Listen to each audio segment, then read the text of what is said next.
आप सबको प्रीति माथुर का नमस्कार। बड़ा ही क्रूशल टाइम है इस समय। बच्चे 8 से 9th में जा रहे हैं और 10th से अभी 11th में जाएंगे, 6 से 7th में जाएंगे। तो ये मार्च अप्रैल का बहुत क्रूशल टाइम होता है, बहुत इंटरेस्टिंग टाइम होता है बच्चों के लिए भी और उनके पेरेंट्स के लिए भी। यहाँ पे मैं 9th में जाने वाले बच्चों के विषय में थोड़ा सा बात करना चाहती हूँ। संस्कृत एक ऑप्शन दिया जाता है कि लैंग्वेजेस में से क्या आप लेंगे, आप संस्कृत लेंगे या फ्रेंच लेंगे, जर्मन लेंगे। ये सब चल रहा है आईएससी स्कूल में, आईसीएससी स्कूल में।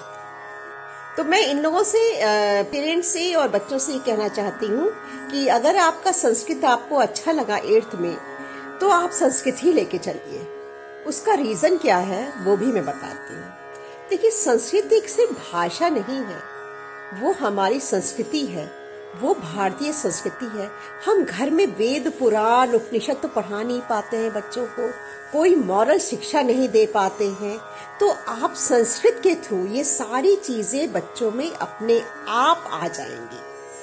तो संस्कृत एक आचरण है, एक व्यवहार है, समाज में रहने का ढंग है, इस प्रकृति को जानने का ढंग है, माता पिता से कैसे व्यवहार करें, गुरुओं को कैसे रेस्पेक्ट करें, घर में भाई बहन सबसे किस तरह से व्यवहार करें, ये चीजें हैं संस्कृत में।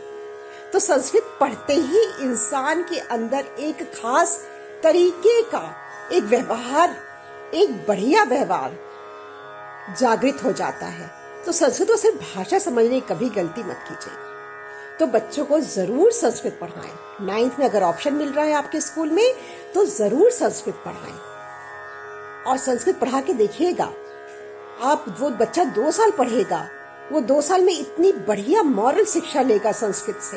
क्योंकि संस्कृत जब बनी थी तो उस समय और चीजें नहीं थी, सिर्फ यही था कि समाज में कैसे रहना है, गुरुओं कैसे रेस्पेक्ट करना है, घर में कैसे रहना है। आपको लगता नहीं है हम लोग का व्यवहार बहुत बदल चुका है और हम बच्चों को बहुत दोष देते हैं। मोबाइल पकड़ लेता है, इंटरनेट देखता है, यूट्यूब देखता है, क्या करें कैसे करें। तो ये सब चीजों बच्चों को ब्लेम करने का नहीं है। बच्चों को ये है कि कैसे उनके साथ किस तरह से उनको मोल्ड किया जाए। क्योंकि जो दुनिया चल रही है उसको तो हम बदल नहीं सकते हैं, एआई को बदल नहीं सकते हैं हम, है ना। और हम मोबाइल तो बिल्कुल, वो तो बिल्कुल जरूरी अंग हो गया। हम खुद ही बच्चों को देते हैं कि बेटा जाओ ऑनलाइन क्लास करो। तो वो सब चीजें तो हम बदल नहीं सकते हैं। क्या बदल सकते हैं कि हम किस तरह से बच्चों को इस तरह की चीजें बताएं, इस तरह की चीजें में डालें जिसमें उसकी बहुत अच्छा मानसिक बैलेंस रहे। तो ये मैं आप सबको बता रही हूँ और आप लोग विचार करें और बच्चों को आगे आने वाले दिनों के लिए संस्कृत जरूर पढ़ाएं।